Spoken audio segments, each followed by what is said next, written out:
muito bem-vindos aqui para a nossa aula. Hoje o tema da nossa aula é, então, nós tratarmos sobre alguns elementos de teoria do Estado que vão ter total influência aí na nossa prova de direito constitucional.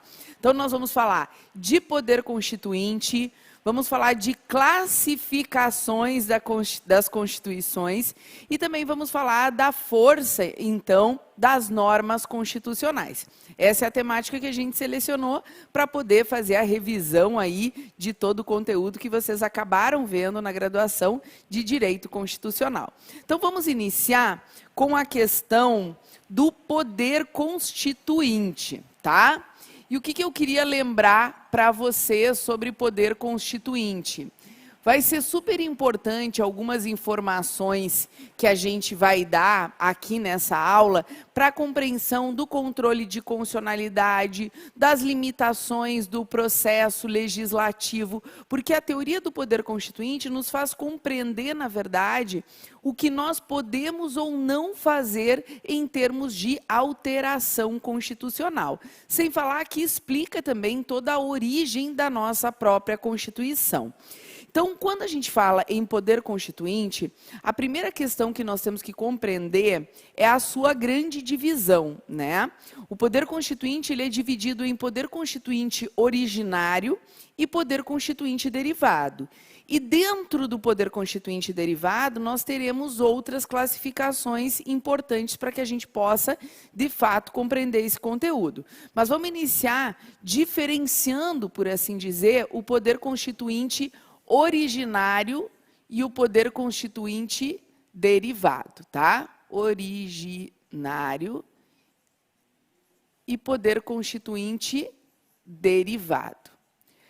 Primeiro ponto importante, a teoria do poder constituinte originário, ela vai substituir, né, a noção de que alguém poderia determinar algo em direito que não fosse a própria população, ou seja, ela vai afastar qualquer justificação, por exemplo, metafísica ou divina, da própria noção do Estado e da própria Constituição. Então, a teoria do poder constituinte nada mais é do que a justificação de que todo o poder emana do povo e deve também ser exercido para o povo.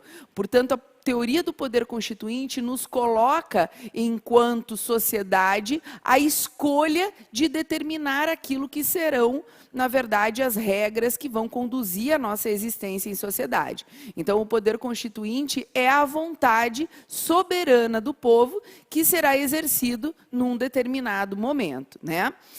É possível que apareça, quando vocês fizerem as leituras, a divisão de poder constituinte histórico e revolucionário. O histórico como sendo o primeiro poder constituinte e o revolucionário foram as outras constituintes criadas a partir da primeira. Então, no caso brasileiro, nós já tivemos várias constituições. Portanto, a cada momento que nós convocamos uma nova constituinte, a gente chamaria de poder constituinte histórico. Essa classificação ela ainda não foi cobrada na OAB, portanto, eu só menciono para que vocês tenham conhecimento. Mas, para nós, é importante aqui vocês entenderem, especialmente, as características gerais do poder constituinte. Então, o poder constituinte, nós costumamos dizer que ele é ilimitado, que ele é incondicionado,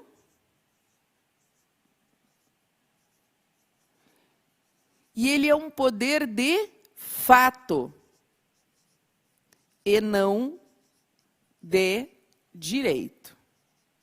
Bom, vamos começar a entender. Por que ele é um poder ilimitado? Porque, em tese, não há nenhuma condicionante acerca daquilo que poderá ser construído pelo poder constituinte originário. É claro que há sempre uma crítica de que o Brasil é signatário de inúmeros tratados internacionais sob os quais o Brasil deveria manter os seus compromissos assumidos.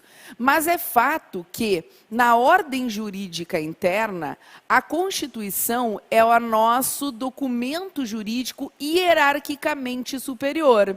Não é reconhecido, né, pela própria teoria da Constituição, pelos órgãos jurisdicionais do Brasil, nenhuma norma supraconstitucional, como se algo pudesse estar acima da nossa Constituição. Essa é a razão pela qual nós vamos dizer que o poder constituinte é ilimitado, porque ele vai poder criar situações decorrentes, né, da sua vontade, sem ter um condicionamento de uma legislação anterior. Por isso que a gente também diz que ele é incondicionado, porque no âmbito da criação do poder constituinte, nós não temos que considerar, então, condições impostas pela legislação anterior. Então, muitos alunos costumam confundir essa noção com cláusula pétrea. Ah, prof, exceto cláusula pétrea. Não é verdade. As cláusulas pétreas, elas se referem a essa Constituição que foi criada pelo Constituinte de 1987. Se houvesse uma nova Constituição, então nós teríamos aí, com certeza, possibilidades até de retroceder em relação à proteção de cláusulas pétreas, porque uma nova Constituição, ela inaugura um novo ordenamento jurídico. Por essa razão, essas seriam características atribuídas ao poder constituinte originário. É claro que se nós pegarmos por teorias mais críticas, elas vão dizer o condicionante dos tratados internacionais. Mas não é dessa forma que o Supremo Tribunal Federal e mesmo a teoria da Constituição tem tratado essa matéria. Perfeito? Então, o poder constituinte originário, ele é um poder ilimitado, incondicionado. E por que ele é um poder de fato? Ele é um poder de fato porque ele não é criado ou autorizado por uma nova ordem jurídica ou por uma ordem jurídica anterior. Ele constitui-se a partir de um momento de ruptura, de revolução, de rompimento com a tradição jurídica anterior. Então, não existe nenhuma previsão constitucional para a convocação de uma nova Constituinte. Por quê? Porque o momento em que nós estipulássemos uma nova Constituinte seria justamente a ruptura com a Constituição anterior. Por isso que aquilo que autoriza, entre aspas, a criação de um poder constituinte, não é uma norma jurídica, não é uma norma constitucional. É sim essa ruptura com o sistema constitucional anterior que tende a se dar por uma grande crise, por uma revolução, por um momento de mudança na perspectiva social e, consequentemente, mudança na perspectiva jurídica. Todas as constituições anteriores, quando criadas, elas tiveram como marca, né, novos momentos do seu Estado, condições de ruptura com o status anterior. Essa é a razão pela qual a gente costuma dizer que ele é um poder de fato, tá? Bom, fruto do poder constituinte originário, né, será, por exemplo, né, o poder constituinte originário de 1987 vai criar a Constituição de 88. Então, o poder constituinte originário, ele cria a Constituição, tá? E a Constituição, então, ela vai ser composta pelas chamadas normas constitucionais originárias.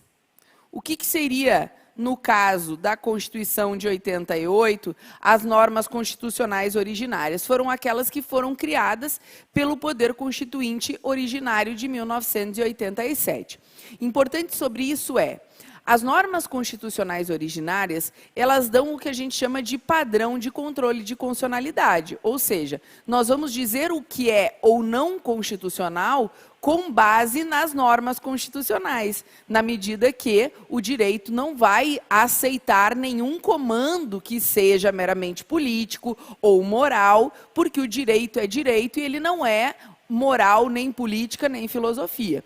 Então, nesse sentido, quando nós falamos de normas constitucionais originárias, é para poder dizer que são essas normas que, entre aspas, vão dar o padrão de constitucionalidade, juntamente com demais normas que formarão o chamado bloco de constitucionalidade. Então, vai servir de parâmetro de constitucionalidade as emendas que forem recepcionadas pelo Brasil, evidentemente com força de norma constitucional, quando aprovadas por 3/5 em 2 turnos nas 2 casas. Vai servir de parâmetro de constitucionalidade as emendas constitucionais, as normas constitucionais originárias, mesmo a interpretação que o Supremo Tribunal Federal atribui à Constituição. A grande questão é que as normas constitucionais originárias, elas jamais poderão ser declaradas inconstitucionais. Por quê? Porque são elas que criaram, na verdade, o parâmetro sobre aquilo que nós vamos discutir como constitucional ou não. Então, o Brasil, tá? Por essa razão, porque elas são fruto do poder constituinte originário, o Brasil não admite declaração de inconstitucionalidade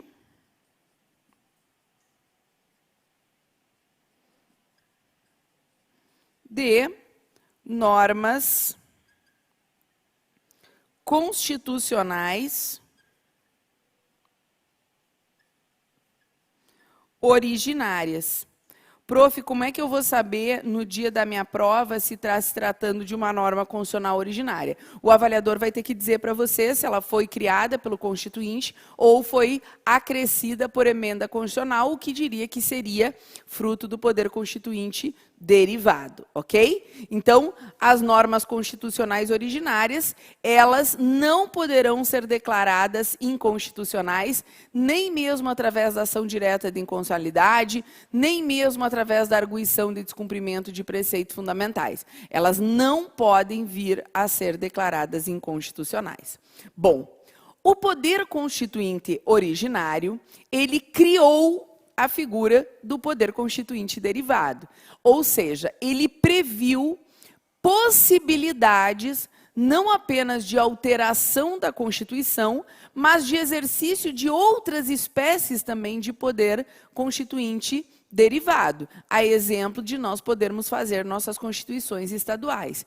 Então, a Constituição preveu, ou seja, a norma do Constituinte originário preveu a possibilidade de atuação do poder constituinte derivado. Então, o poder constituinte derivado, a gente chama ele de poder secundário ou derivado, justamente porque ele decorre desse poder originário, que lhe cria e que lhe dá as condições de sua atuação.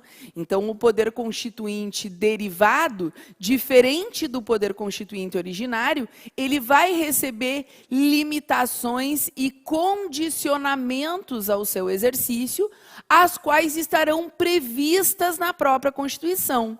Então, aqui nós vamos ter as características desse poder.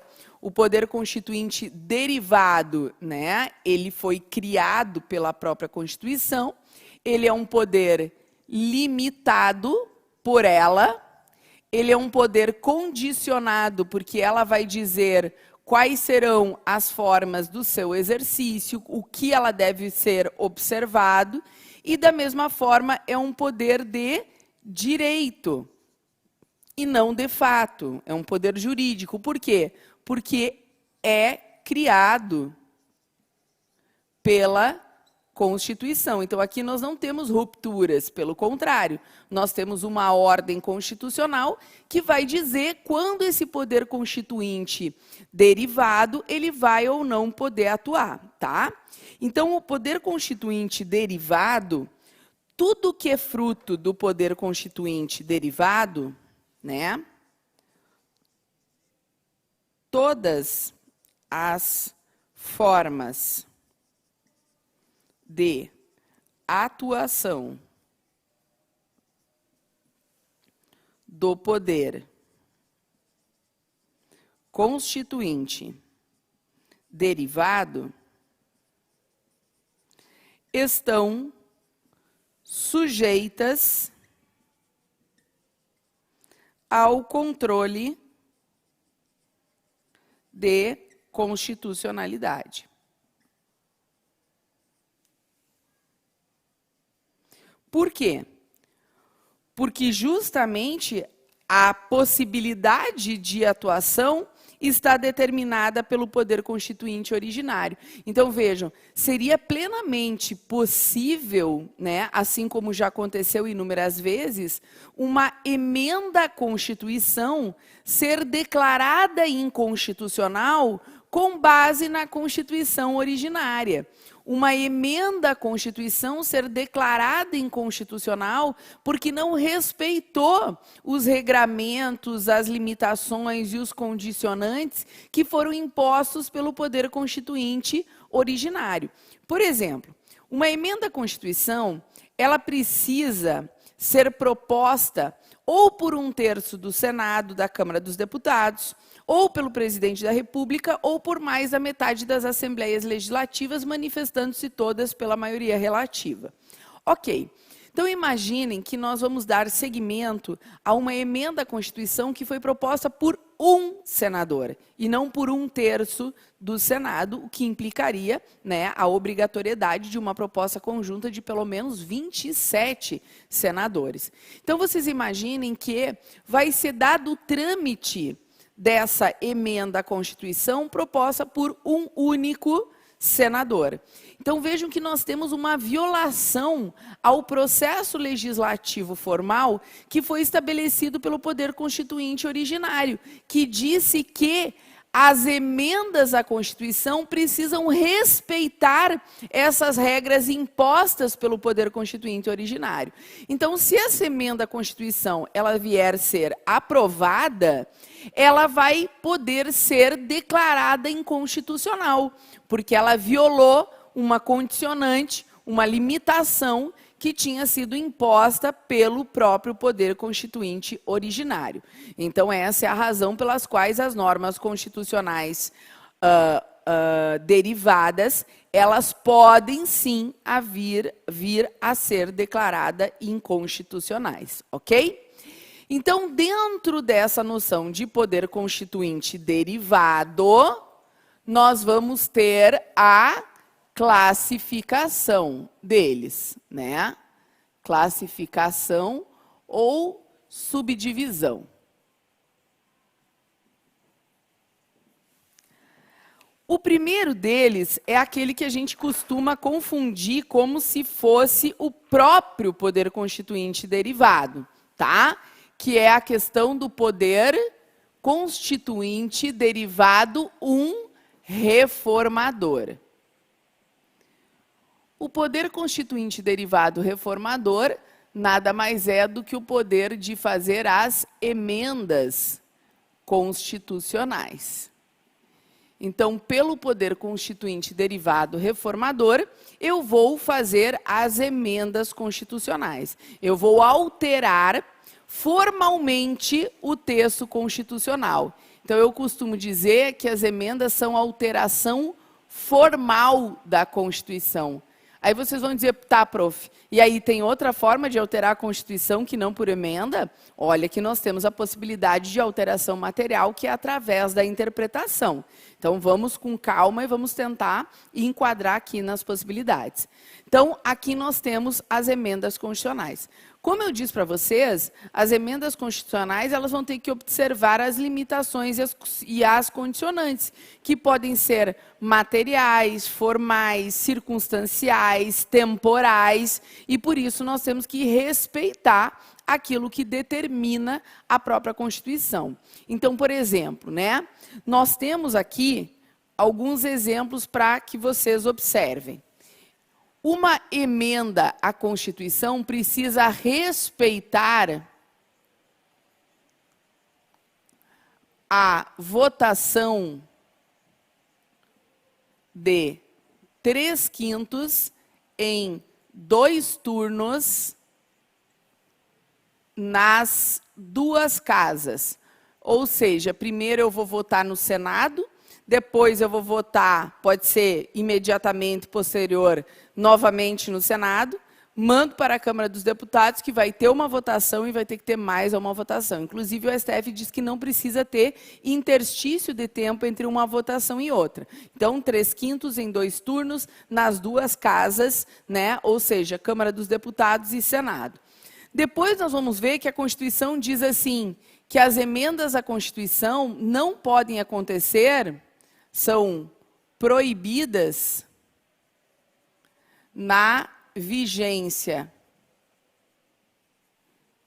do estado de defesa estado de sítio e intervenção federal. O estado de defesa previsto no artigo 136 da Constituição, estado de sítio, artigo 137 da Constituição, e intervenção federal, artigo 34 da Constituição. O que tem em comum esses três estados, né?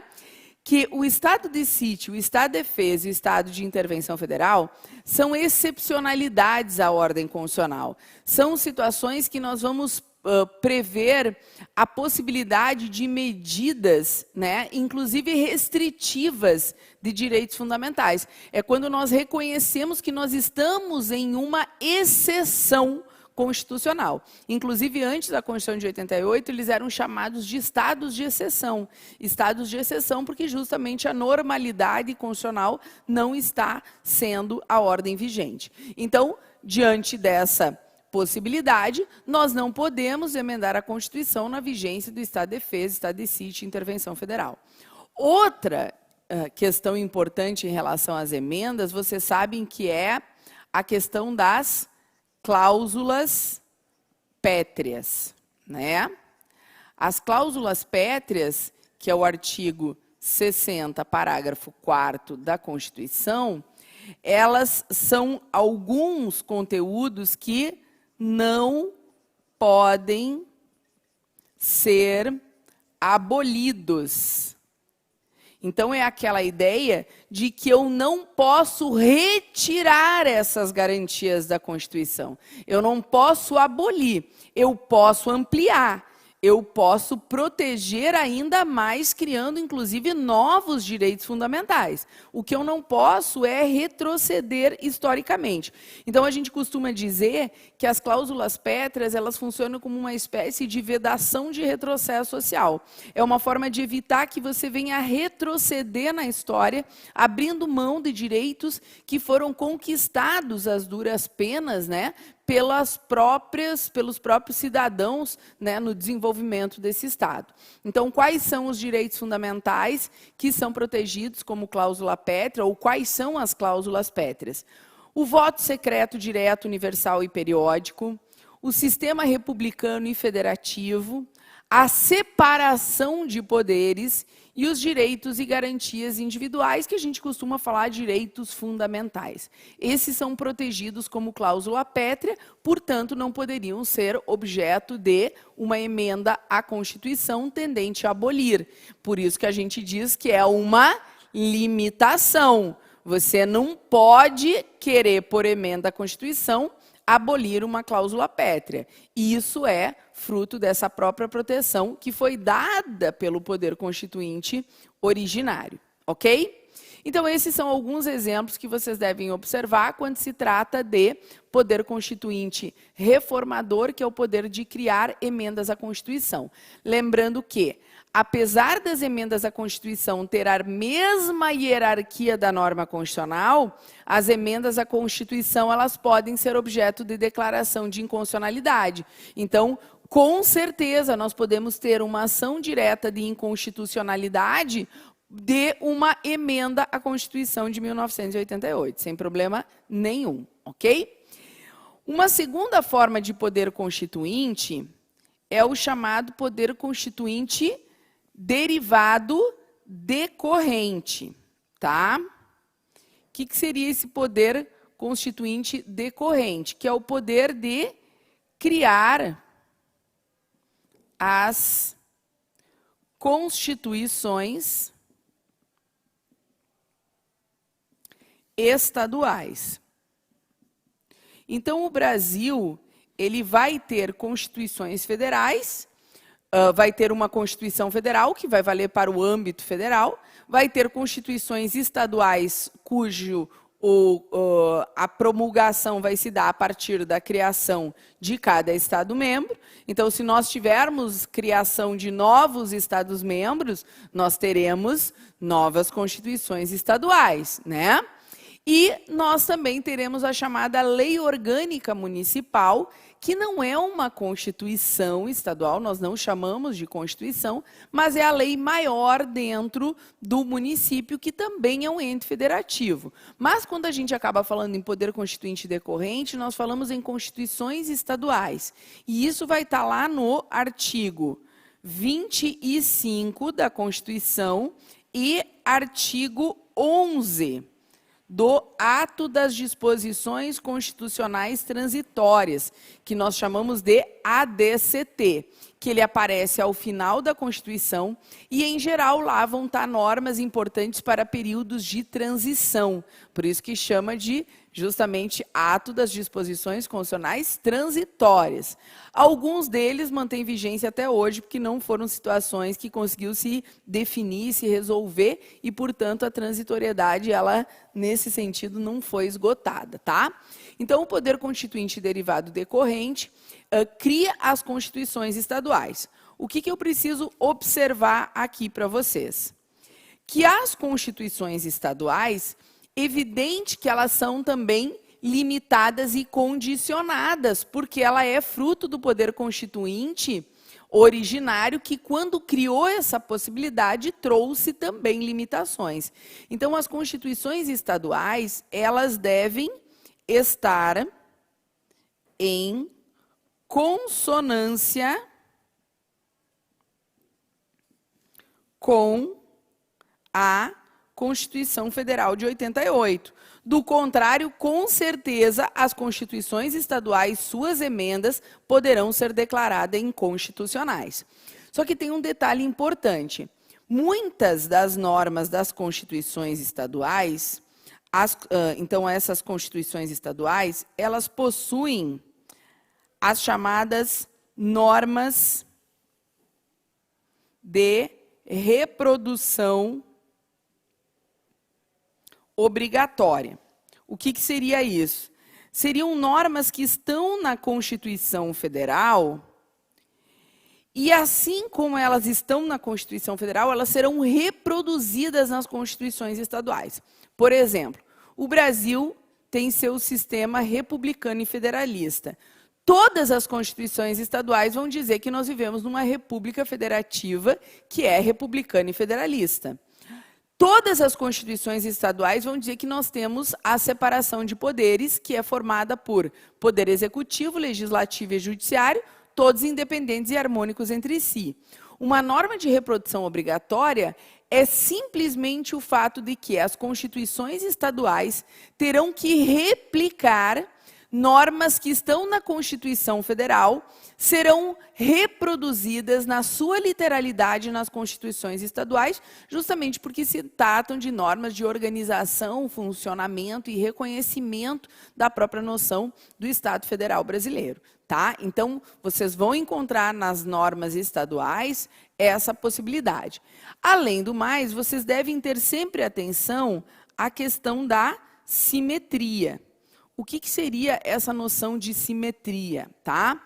Que há situações que não temos previsão na Constituição estadual, mas que, por termos previsão na Constituição Federal, nós reproduziremos por simetria, ou seja, nós reproduziremos porque aquela condição no âmbito estadual, ela pode reproduzir aquilo que está no âmbito federal em razão de todo esse sistema federalista.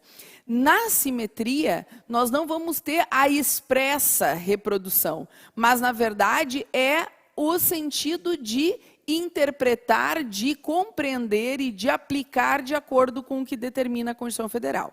Deixa eu dar um exemplo para vocês que vai ficar mais claro. Lá no artigo 61, parágrafo 1º, por exemplo, da Constituição, nós temos as chamadas iniciativas do chefe do Poder Executivo. O que é isso? É as iniciativas do presidente da República para que ele possa, então, propor leis de alguns conteúdos. Então, são conteúdos que são reservados para que o presidente da República possa propor.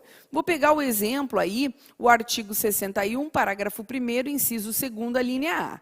Diz que compete, então, ao presidente da República propor leis que façam a criação de cargos públicos, funções e empregos públicos na administração direta, autarquia ou aumento de remuneração.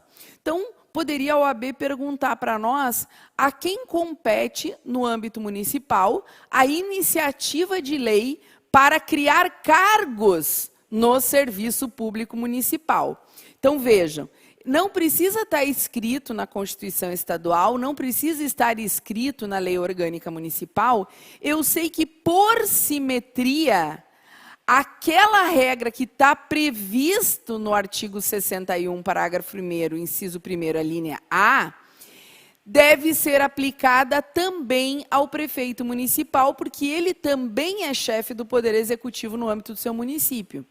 A quem compete a criação de cargos ou empregos na administração pública estadual? Compete ao governador do estado. Por quê, prof? Porque, por simetria, ele tem a mesma competência que, determinada no âmbito federal, seria para o presidente da República. Então, vocês vão ter que cuidar que, muitas vezes, as constituições estaduais, elas podem não ter regras que prevejam, mas que, por simetria, eu devo respeitar esse mesmo sentido da Constituição. Aí vocês poderiam me perguntar, prof, quais são todos os dispositivos da Constituição Federal que possuem simetria? Não é essa a regra. A regra é, se não houver uma questão específica, uma previsão específica, e se não tiver, se houver compatibilidade, vai valer a regra da simetria. Por exemplo, no âmbito federal, diz que, para se ausentar do Brasil, o presidente da República que for ficar mais de 15 dias, ele deve, na verdade, passar, então, o seu cargo ao vice para que ele assuma no seu lugar. Ele tem que pedir licença para sair do Brasil por mais de 15 dias para o Congresso Nacional.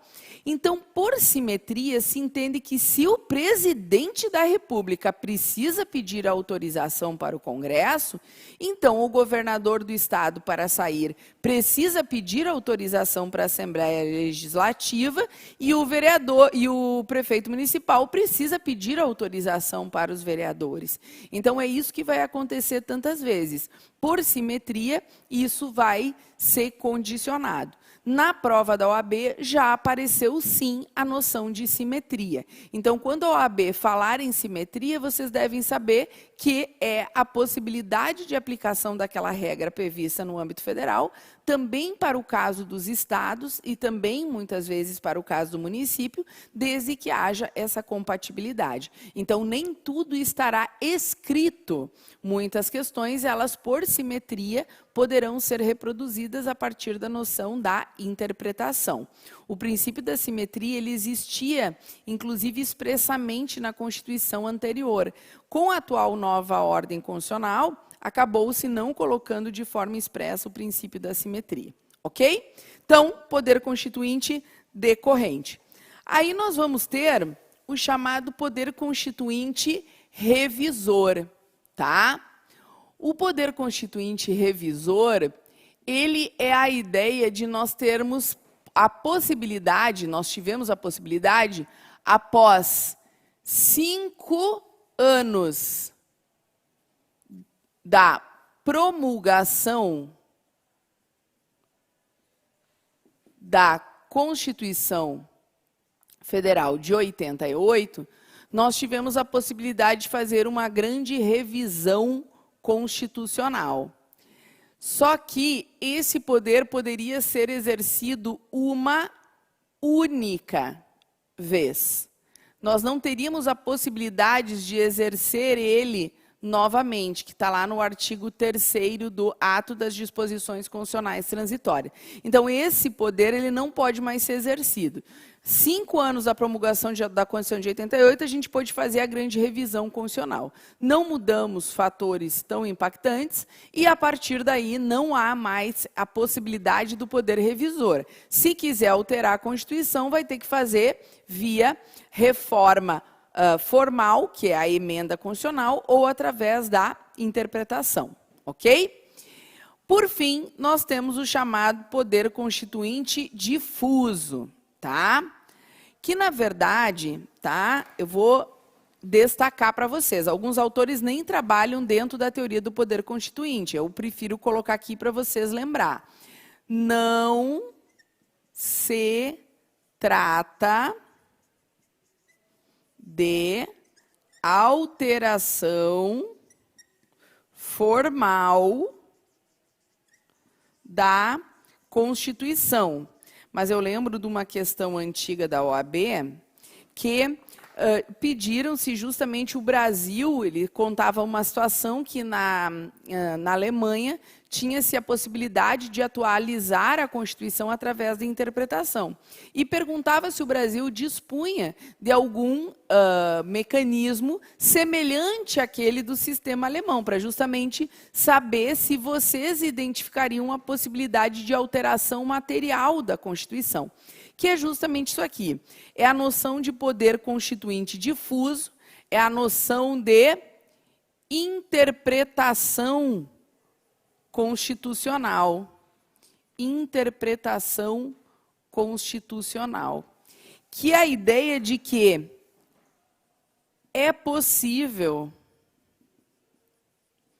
alterar o sentido da Constituição através da interpretação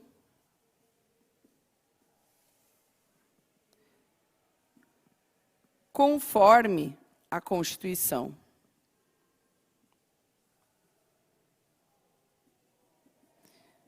E isso promoveria o que a gente chama de uma alteração, né? Trata-se de alteração, aqui, ó, desculpa, eu quis dizer não formal da Constituição. Coloquem aqui, não se trata de alteração formal da Constituição, ou seja, é uma alteração material. Trata-se da possibilidade, então, de alterar a Constituição mediante o processo de interpretação. Bom, quem que vai fazer esse processo de interpretação da Constituição? É o próprio Poder Judiciário. Então, o Poder Judiciário vai interpretar a Constituição e lhe atribuir sentido. Claro que, em última instância, quem faz isso é o Supremo Tribunal Federal, quando for controle difuso, ou através do controle concentrado, originariamente o Supremo Tribunal Federal. Mas a última palavra, em termos de interpretação constitucional, é do Supremo, afinal, ele recebe a incumbência de ser o guardião da Constituição. Então, o Poder Judiciário vai dar a última palavra em termos de interpretação constitucional. Quando isso tende a acontecer, né? A gente costuma chamar isso de mutação constitucional. Ou seja, nós temos alguma situação fática, social, que faz com que nós tenhamos que interpretar novamente a Constituição e atualizar o sentido da Constituição. Então, ocorre uma mutação constitucional quando nós mudamos a compreensão que nós tínhamos da própria Constituição. O exemplo que a gente costuma dar sobre isso é o artigo 226, parágrafo 3º da Constituição. Ou seja, o texto normativo permanece intocável, dizendo que a união estável deverá acontecer entre homem e mulher, devendo o Estado, então, facilitar a sua conversão ao casamento. Isso é meramente o texto. A norma constitucional ele é fruto da interpretação, ou seja, ele é fruto da ação do intérprete sobre o texto. Nós não podemos confundir texto e norma. Por essa razão, em razão de toda a mudança da concepção da nossa sociedade, a interpretação constitucional hoje vai dizer que é plenamente constitucional a união estável entre pessoas do mesmo sexo, justamente porque está de acordo com os princípios e os valores constitucionais. o texto constitucional permanece intocável, ou seja, não houve uma alteração formal do artigo 226, parágrafo 3º, mas houve uma alteração material. Por quê? Porque nós damos uma interpretação conforme a Constituição em face dessa mutação constitucional que acontece em razão da Constituição precisar ser atualizada, estar de acordo com a realidade pela qual ela pretende regular. Então, todos os países civilizados do mundo, né, eles admitem que, através do processo de interpretação constitucional, nós possamos atualizar o sentido da própria Constituição. Ou seja, não precisa estar escrito lá na Constituição que o e-mail será protegido pelo sigilo das comunicações. Na verdade, a Constituição só fala em comunicações telegráficas. Só que é óbvio que a sociedade não se comunica mais por telegramas. Então, nós vamos interpretar a Constituição no sentido de reconhecer que o e-mail deve ser protegido pela a questão da proteção ao sigilo das comunicações. Tá? Então, nesse sentido, não é uma alteração formal, mas é uma alteração material, porque ela se dá via interpretação. O último tópico desse ponto aqui, para a gente poder entrar, então, nas classificações das constituições, é essa questão aqui que o Brasil inventou. Isso aqui é invenção brasileira, difícil de explicar, mais difícil ainda de engolir, mas o Brasil criou uma chamada emenda constitucional avulsa, tá? O que é isso? Porque quando a gente fala emenda à Constituição, parece o quê? Alterar o texto constitucional, por isso que a gente falou de reforma, né? Mas as emendas constitucionais avulsas, elas acabam, na verdade, criando, tá? Criando através de emenda um novo conteúdo, que essa emenda não altera um texto da Constituição. Geralmente as emendas dizem assim: emenda constitucional número 45 altera o artigo 5º parágrafo, inclui o artigo 5º parágrafo 3º na Constituição. Então ela vai aparecer lá dentro, vai aparecer no corpo do texto constitucional. A emenda avulsa, ela não aparece no corpo da Constituição. Ela vai aparecer ao final como uma emenda literalmente avulsa. Por quê? Porque o conteúdo dela não está internamente. Tá? Então, o Brasil criou esse conceito que era muito mais fácil alterar, na verdade, criar novas normas e artigos e dispositivos do que falar em alteração, mas, na verdade, é porque eles vão trazer um conteúdo que, em tese, não está ainda dentro do texto. Então, nós temos dois exemplos de emenda avulsa aqui, que a doutrina costuma dizer, que é a emenda constitucional número 41, que trouxe toda uma discussão do processo eleitoral, e a emenda constitucional número 106, que é decorrente da situação do coronavírus. Então, como ela trouxe uma série de questões decorrentes de uma excepcionalidade que se daria em face de uma pandemia mundial, ela foi considerada uma emenda avulsa, tá? Então, a única diferença que vocês têm que entender é que a emenda avulsa, ela não está alterando um conteúdo dentro da Constituição, ela vai aparecer como um apenso à Constituição e lá vai trazer uma série de regras. Se não me falha a memória, a emenda 106, ela vai ter 11 artigos, por exemplo, tá? Que vai acrescentar uma série de questões. Então, o Brasil acabou adotando esse conteúdo aí, ele é de 7 de maio de 2020, ele acabou criando esse conteúdo para chamar de emenda avulsa. Mas o processo de aprovação dela é absolutamente igual o processo de alteração de uma emenda que vai alterar o corpo do texto. Então, nós vamos ter votação por 3/5, as mesmas iniciativas, os mesmos 2 turnos, as mesmas 2 casas, todas as regras, vai poder ser declarada inconstitucional, é absolutamente a mesma coisa em sentido formal, mas o fato é que ela não está dentro desse corpo do texto, tá? Criação à la brasileira, nós temos que encarar aqui para poder dar conta também desse conteúdo, beleza? Então agora nós vamos partir, pessoal, para a questão da classificação das constituições, tá?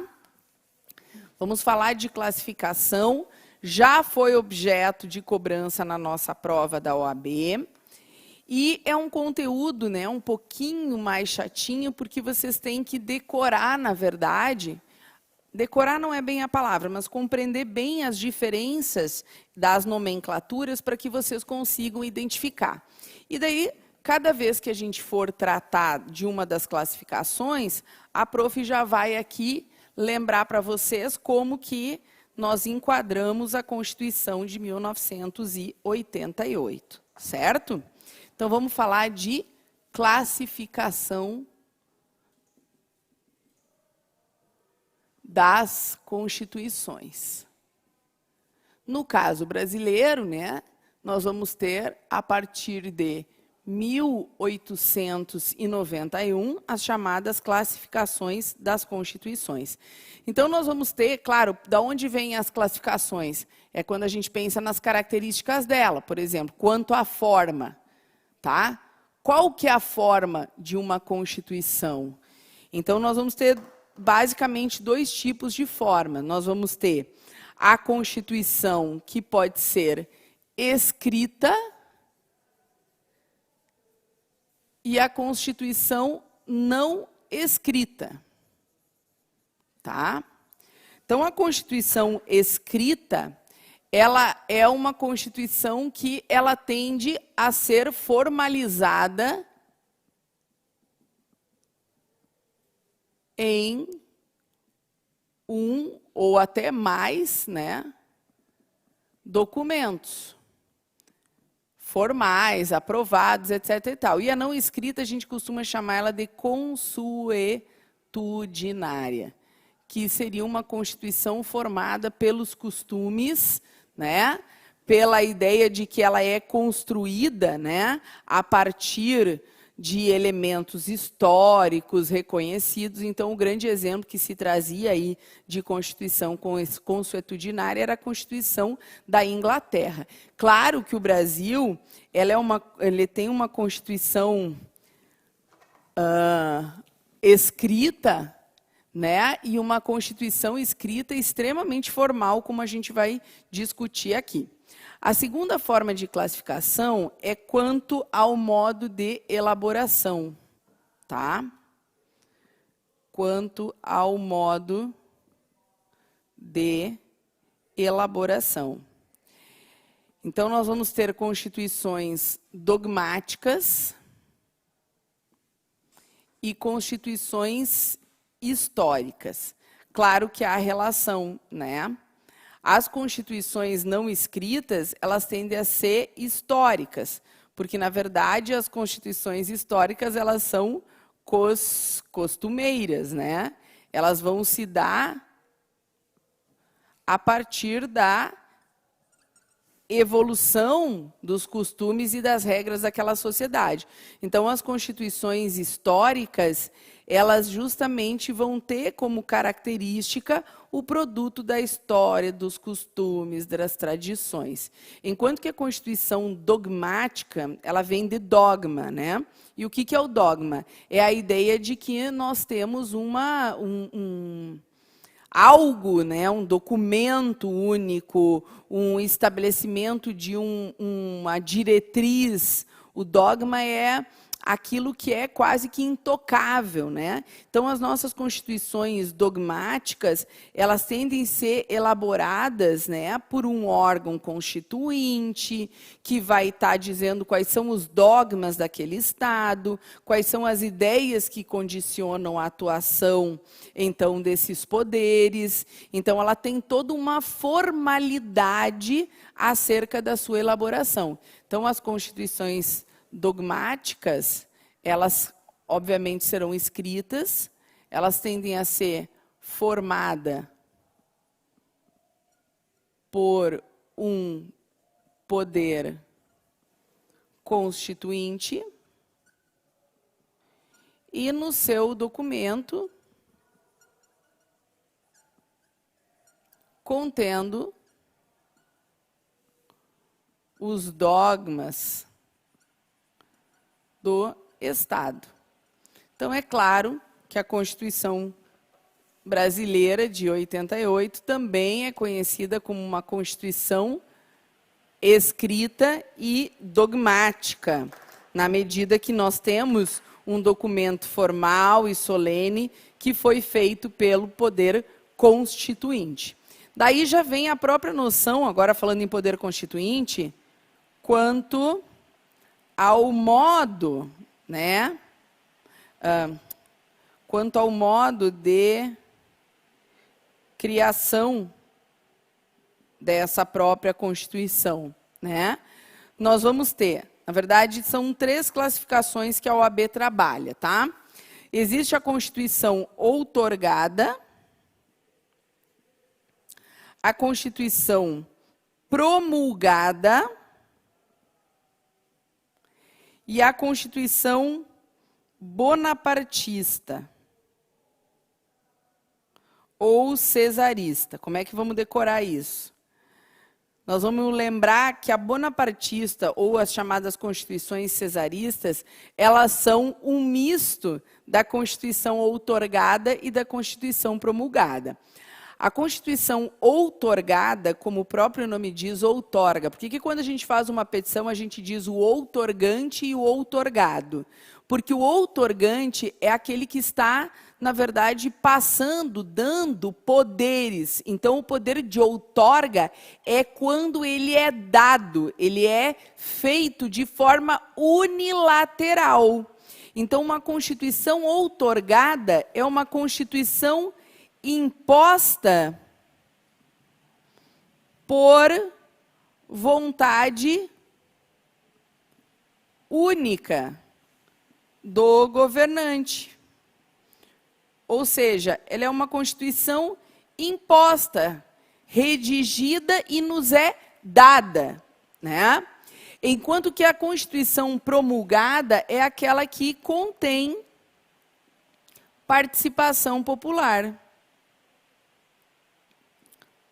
na sua formulação. Então, eu estou, na verdade, promulgando uma Constituição que ela foi construída através da vontade soberana e participação da população. Então, a Constituição de 1988, ela foi promulgada em 1988. Por quê? Porque ela foi fruto do poder constituinte que trabalhou em inúmeras comissões dentro da formação da própria Constituição, recebeu inúmeras participações populares através de manifestações em documentos formais e, ao final, nós promulgamos uma Constituição que contou com a participação popular. Então, a palavra-chave de uma Constituição promulgada é aquela que conta com a participação popular. E a Constituição cesarista ou bonapartista é aquela que é feita de forma unilateral e depois colocada à votação popular. Então, ela é submetida posteriormente à sua redação a confirmação da população acerca dela, mas ela não contou com a participação no momento de fazer a Constituição, e sim apenas de aprovar ela. Portanto, a Constituição de 1988, a gente pode dizer que é uma Constituição promulgada, né? Porque ela contou aí com a participação popular.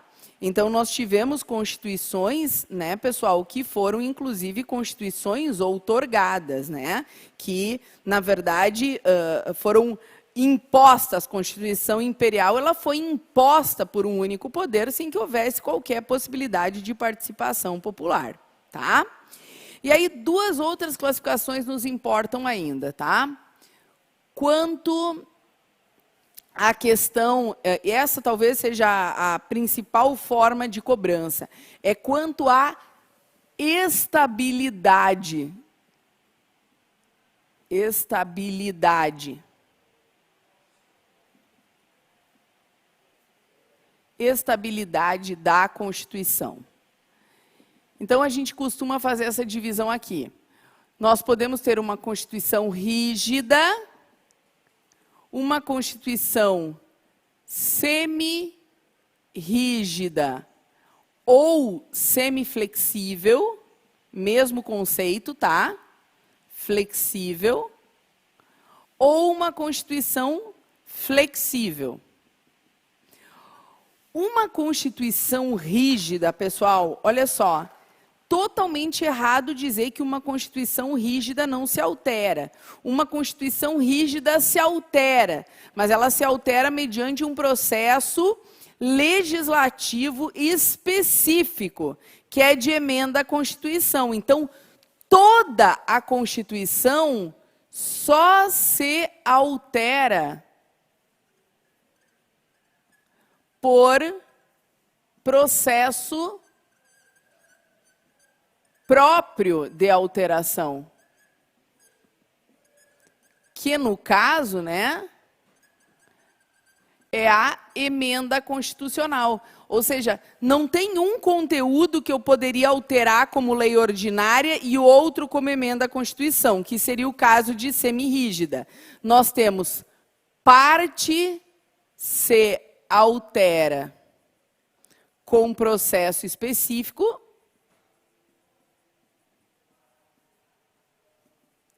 como emenda, e outra como qualquer lei. Então, eu, por exemplo, direitos fundamentais só se altera mediante emenda constitucional. Regras do processo tributário se alteram mediante lei ordinária. Regras sobre proteção à família se altera mediante lei complementar. É como se nós tivéssemos diferentes processos de alteração constitucional. Um núcleo duro e os demais se alterasse como qualquer outra norma do ordenamento. Não pode, tá? O Brasil só se altera mediante emenda constitucional. Portanto, a nossa Constituição é rígida.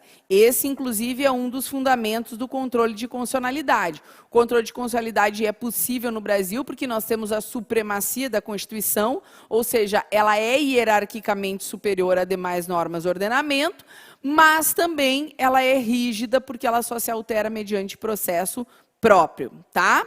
E aí nós vamos ter as constituições quanto à extensão, tá? Quanto à extensão. Então, nós vamos ter as chamadas constituições analíticas e as constituições sintéticas.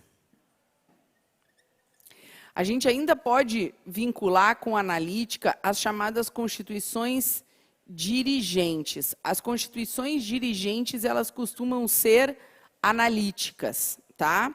E as constituições sintéticas, que são também conhecidas como concisas, elas costumam ser constituições chamadas de garantistas.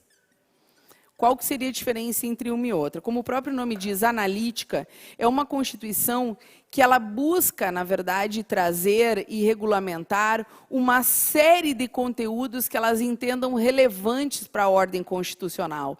Então, ela não se fica adstrita a tratar da organização do Estado, da formação dos poderes. Não, ela vai além, ela abarca uma série de conteúdos infraconstitucionais que, para muitos, seriam delimitados a normas infraconstitucionais. Ela vai além, ela faz essa condução, essa direção para que o ordenamento jurídico siga as determinações constitucionais.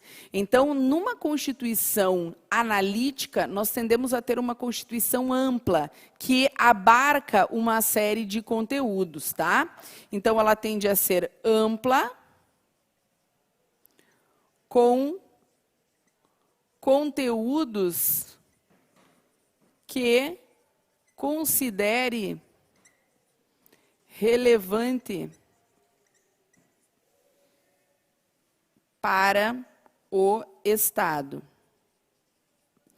dirigindo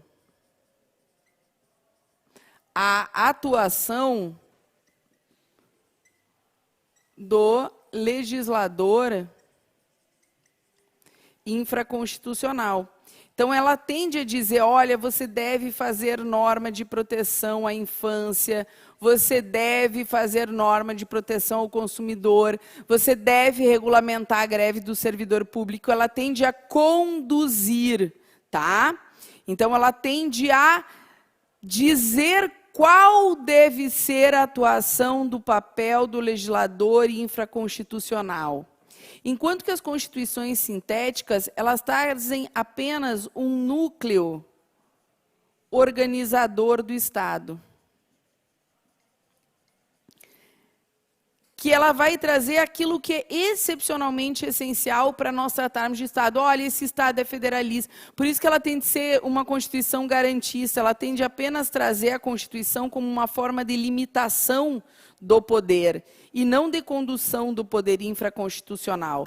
É uma diferença muito grande, pessoal. É uma Constituição, ela entende que ela deve dirigir e conduzir toda a ação da sociedade. Na Constituição sintética, ela tende a entender que ela deve trazer só os elementos essenciais e deixar que o legislador infraconstitucional, na verdade, faça as demais regulamentações. É uma diferença gritante. Por isso que as constituições analíticas, elas tendem a ser prolixas, elas tendem a ser grandes, elas tendem a ter bastante dispositivos. É o caso da Constituição de 88, são 250 artigos. São 250 artigos recheados por incisos, alíneas e parágrafos. Enquanto, por exemplo, a Constituição dos Estados Unidos vai ter 14, com pouquíssimas emendas. Ou seja, vai trazer só o núcleo essencial e deixar para que os estados façam as regulamentações infraconstitucionais. Perfeito? Então, no caso brasileiro, meus queridos, nós temos uma Constituição escrita, que é uma Constituição dogmática, formalizada em um documento único, que no nosso caso é a Constituição de 88, qualquer alteração será considerada da própria norma constitucional, que foi promulgada porque contou com o poder constituinte de 1987 e a participação popular, que é rígida porque ela só se altera mediante processo específico, só se altera a Constituição mediante emenda constitucional, que é analítica ou dirigente. Por quê? Porque é uma Constituição que abarca muitos conteúdos e que tende a conduzir a atuação do legislador infraconstitucional. Então, essa é a nossa Constituição de 1988, no conteúdo das suas classificações. É importante não que vocês saibam propriamente todas as nomenclaturas quanto à forma, elaboração ou criação, mas que vocês entendam o que significa ser outorgada, o que significa ser promulgada, o que significa ser rígida, o que significa ser analítica, para que vocês possam enfrentar qualquer uma dessas questões a ser cobrada na nossa prova da OAB. Perfeito? Então, tivemos o nosso conteúdo sobre teoria do poder constituinte e também vimos as classificações da nossa Constituição. Ficamos por aqui, um beijo a todos e até a próxima aula.